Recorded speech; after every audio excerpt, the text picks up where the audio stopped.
Welcome to Beauty and the Biz.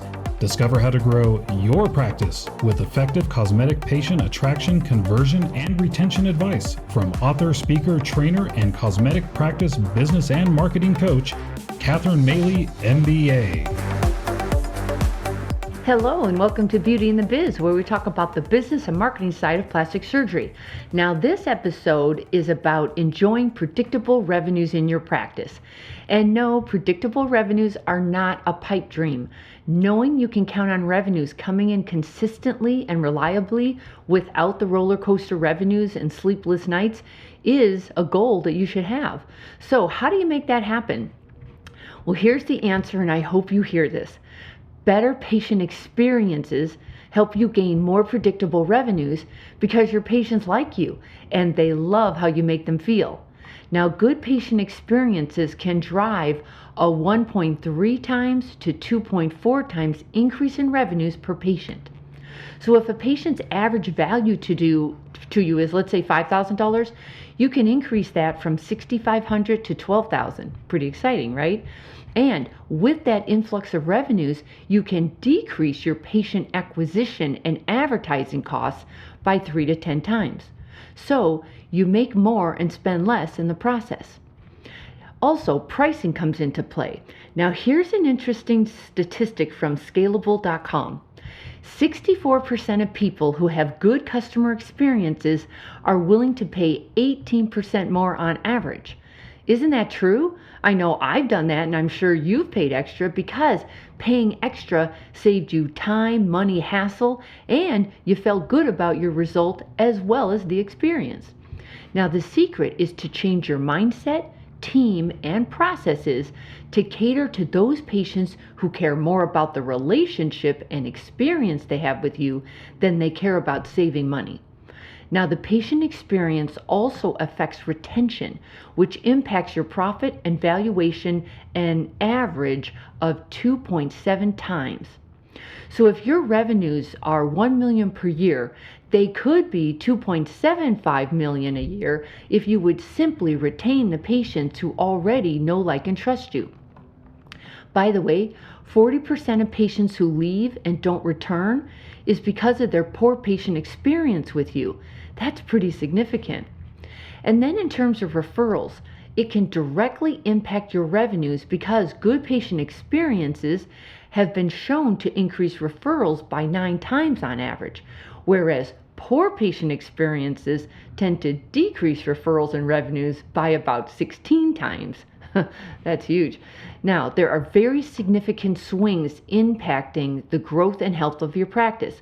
So let's look at this in terms of actual numbers. And this all came from scalable.com. Now, let's say you spend $100,000 per year on patient acquisition, and you improve the patient experience so they return and refer their friends. Well, that allows you to drop that advertising expense up to 67% to only $33,000 per year.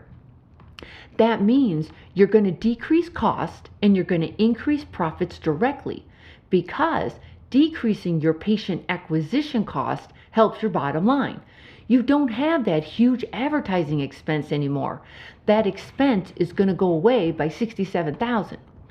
Now, for revenues, having the price increase of 18% because you're catering to patients who pay extra for good customer service gives you an extra boost of revenues. So 1 million becomes 1.18 million, or an extra 180,000. Now, for retention, let's say you increase the lifetime value of a patient from 5,000 to 10,000, which is going to directly increase your profit. Now, if you only do that for just 100 patients per year out of the thousands you usually have in your database, that's 100 times 5,000, or an extra 500,000. And then in terms of your referrals increasing by 9 times, let's say on average you get 50 referrals per year, that jumps to 450 referrals per year.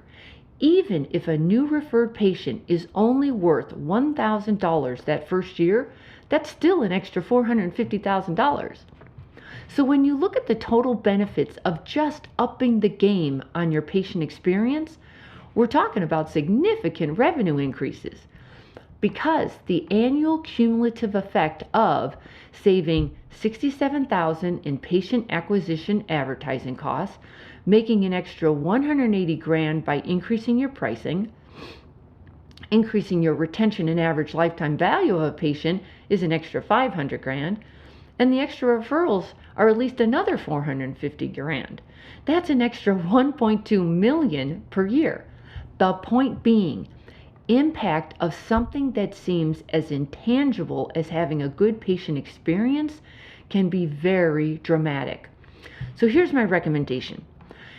Meet with your team with the sole purpose of dissecting the entire patient experience from beginning to end to find ways to make their experience more comfortable and more memorable. So start with the initial contact the patient has with your office. If they called, what happened? If they opted into a website form, what happened? If they DM'd you on social media, what happened? Then, if they scheduled an appointment, how easy was it? What was the pre-appointment or pre-consultation like? Did they get a welcome package or email or video explaining what to expect on their visit? Did you make the paperwork process as hassle-free as possible? Did you send them appointment reminders and so on? Then, what is their initial visit with you like? Are they greeted by super friendly staff who make them feel welcomed and comfortable? Are they seen on time or left waiting? Does your in-house signage and visuals subtly educate them on all you offer so you never hear them say, "I didn't know you did that"? And then what? What's the next step to examine? Now, if they came for a non-surgical treatment, what's the process before, during, and after that treatment? If they came for a surgical consultation, what is the process before they meet you, the surgeon, during the consultation, and then afterwards? How do you present quotes and help them make a decision? Then, how do you follow up when they don't book a surgical procedure? Or how do you follow up when they do? What's the pre and post-op process like so the patient feels cared for and comfortable? And then, what are your processes for patient consents, before and after photos, referrals, online reviews, and so on? It's this kind of detail that differentiates you from your competitors, attracts a more sophisticated patient, and allows you to charge more.